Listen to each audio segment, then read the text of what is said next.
From a very young age, Conner loved soccer, and his whole world revolved around soccer. He's a perfect sports athlete in that he fit in that mold of togetherness, of we, all those intangible things that coaches can't really coach. He was a competitor for sure. I mean, he was a keeper, so it's different from the other 10 players on the soccer field.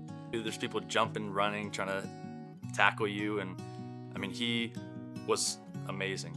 If you were on the opposite team, you would see this goalie and think, oh, he's a little bit smaller.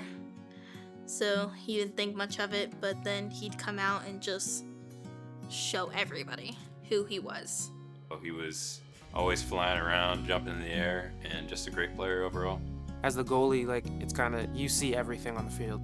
So he definitely took charge on the field when needed to. And I mean, it paid off because he was one of the best goalies I ever saw. He would always be the one that cracks a joke. He was never in a bad mood, and he was also kind. It was junior homecoming dance. It was the pictures, right? The pictures, all the kids were super excited. So the spirit and the energy going in through that weekend was just super high. Everybody was on a different level. He came running in the door that afternoon from school. I was in the kitchen, and he's like, he was so excited. He's like, you should have seen it. I was jumping 3 feet in the air at this pep rally, and they were taking pictures, and he was so proud of. Excuse me. He was walking down the driveway, and I yelled, Conner, and he turned around. And one of the things that he and I always did was the whole "I got you, you got me" thing. And never did I know that would be the last time I would see my son. There's pictures of Conner sweating, soaking through his white shirt, just break dancing on the floor. It was just the time of his life. So I did see him on the dance floor. He had lost his tie, and he was just having a good time. And then we were just dancing and having fun. And then I remember before Conner had left, he had like tapped my shoulder, and I was like, oh, okay, like, are you leaving now? He was like, yeah, I'm about to go to get stuff for the party. I was like, okay, just be safe. So the night of the crash, Conner hopped into the front seat of a vehicle with the driver who had been recently transferred to our school. And then Conner had yelled to a friend of his who he had become really close with recently, and Logan hopped into the back seat. I mean, they were literally going maybe a mile and a half down the road to the house they were going to. And they didn't even make it 500 yards. This new kid at the school, he took Conner and Logan with him, with Conner in the passenger seat and Logan in the back seat. He was hitting the curve right around the school that everybody knows not to take that curve too fast. Nael decided to put his foot on the gas and go. He lost control of the car and hit the tree. Pulling up to the scene was, like something you see on TV or a movie. Emergency vehicles, lights, blocking off the road at one point. Tammy got out of the car and was rushing to try to get to Conner. She was literally, beating on the chest of the officer standing there at the caution tape, trying to get answers. I remember distinctly jumping out of the vehicle and running to the car. I just wanted to get to my baby. I just remember hearing a really loud scream. Like, it just looked like a really gut-wrenching scream from the site. Am I thankful now that the officer held me back? I absolutely am. But you just wanted to be there. You just wanted to hold them while they took their last breath. And then that's when I had to tell everybody else. And I was like, you're lying. And he goes, Lindsay, no. Conner's dead. And I remember dropping my phone to the floor and just dropping right then and there. That's when I lost it. I mean, I don't remember much after that. I just know I was screaming and crying and We do know that the night of the crash, the driver was reckless and speeding, which is the two things that contributed to the death of all three of the boys.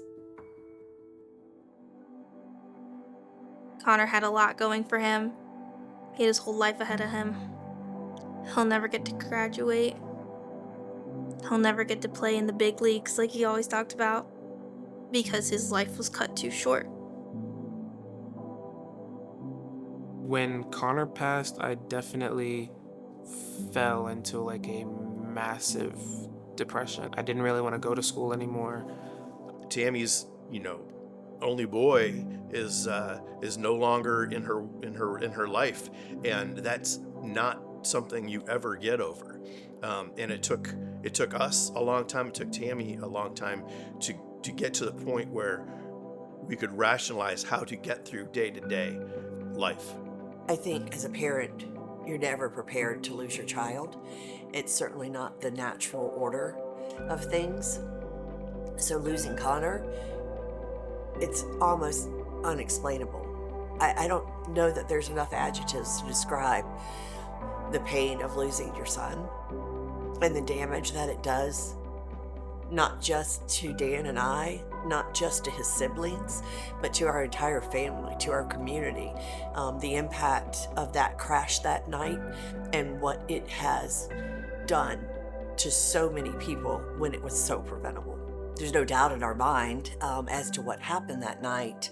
I think more concerning is why it happened and the things that shouldn't have happened.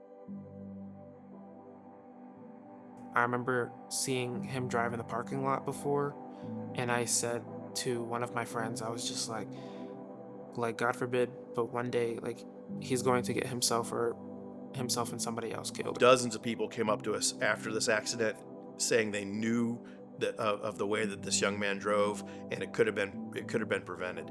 If any of the parents, any of the bus drivers, any of the SRO officers, any of the students had the courage to call or say something, Conner would be with us today. I distinctly remember him in the classroom talking about the driver, and students talking about how the driver drove very, very fast, a lot, and did a lot of reckless things in the car.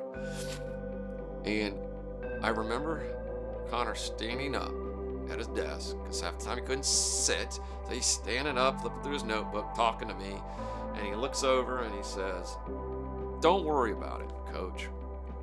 I'll never get in that car with him." I definitely do think that See Something, Say Something can resonate with young people, because I know for me at least, when I saw the way Nail had drove in the parking lot, I definitely think I should have said something at that point, but I didn't. And so that's something that's always weighed on me, I think. If you see something, say something. It has to come from kids being educated and kids making a stand to say, no, don't get in a car, or stop driving like that, or you need to stop, or no one's getting in a car with you ever, to actually make it work. Really think about the consequences, and it's such a cliche, the consequences of your own actions, but I mean, it's true. There's no doubt in my mind that the driver of that vehicle did not wake up and intend on harming himself or anyone else. But the choices that he made did exactly that. And Conner's death was 100% preventable.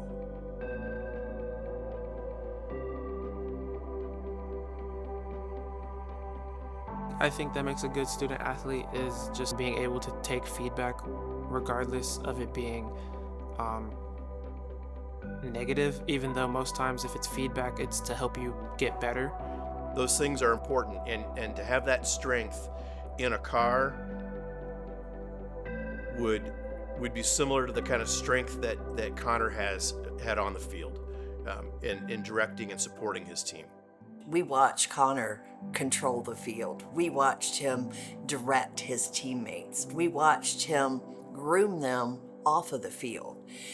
It's no different when you're in a vehicle right? We need to be able to make those same correlations when we're in a vehicle. We need to know that we can speak up as a passenger and be safe. Conner had the ability to make me smile each and every day. He was so funny and he was so sweet and loving. I don't know that I'll ever smile or laugh the same way again.